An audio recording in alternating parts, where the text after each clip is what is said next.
တကယ်ဝယ်ရောင်းသမားလက်ထဲကိုရောက်တိုင်းမြေခွက်ဈေးတက်သွားတာမဟုတ်ဗျတချို့အဝယ်တွေကကျွန်တော်မြေခွက်ပြတဲ့အချိန်မှာမြေခွက်ကိုကြိုက်ပြီးတဲ့နောက်ပိုင်းမှာသူတို့မီးတက်တဲ့မြေခွန်းကဒီမြေခွက်ကပိုင်ရှင်မူရေးပိုင်ရှင်လားမဟုတ်ရင်ဝယ်ရောင်းသမားလက်ထဲကလားဆိုတော့သူတို့မီးတက်ကြတယ်ဗျဝယ်ရောင်းသမားဆိုရင်သူတို့ကဈေးပိုတက်သွားမှစိုးရင်ကြတာပေါ့နော်တကယ်ဝယ်ရောင်းသမားလက်ထဲကိုရောက်တိုင်းမြေခွက်ဈေးတက်သွားတာမဟုတ်ဗျသူကပတ်ဝန်းကျင်တစ်ခုလောတန်ရှင်းလေးလုပ်ရရှိရလုပ်မယ်မြေခွက်ပြုပြင်ရရှိရပြင်မယ်အဲ့ဒါပြီးမှသူကပုံမှန်ဈေးတန်းတစ်ခုကိုတင်တာတွေကဒါပိုများတယ်ပေါ့နော်ဝယ်ရောင်းဆိုတော့အဲ့လောက်တော့အမြင်ကိုကြီးပါဗျလက်ရှိကျွန်တော်ပြချင်တာက raw မြေခွက်တစ်ခုပေါ့နော်အကျန်းထက်လေးတစ်ထက်ကျွန်တော်ပြပြချင်တာဖြစ်ပါတယ်အဲ့မြေခွက်ကဒီဟာလေးပါဗျဒါဘယ်ဝယ်ရောင်းသမားလက်ထဲကိုလည်းမရောက်သေးသလိုငွေရင်းလက်ထဲမှာပဲရှိတယ်ဗျငွေရင်းပိုင်ရှင်ရဲ့လက်ထဲမှာပဲရှိတယ်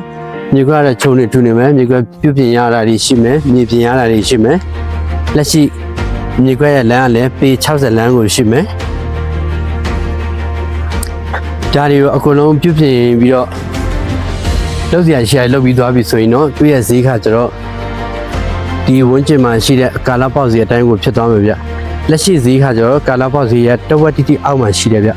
အခုဒီမြေခွက်ဆိုရင်ပေရ50တရားကိုအတိရှိမယ်ဂရမ်မြေပါဗျခုလိုဒီမြေခွက်အပါဝင်တခြားမြေခွက်တွေကိုစိတ်ဝင်စားတယ်ဆိုရင်ကလောမြေခွက်တွေကိုစိတ်ဝင်စားတယ်ဆိုရင်ကျွန်တော်တို့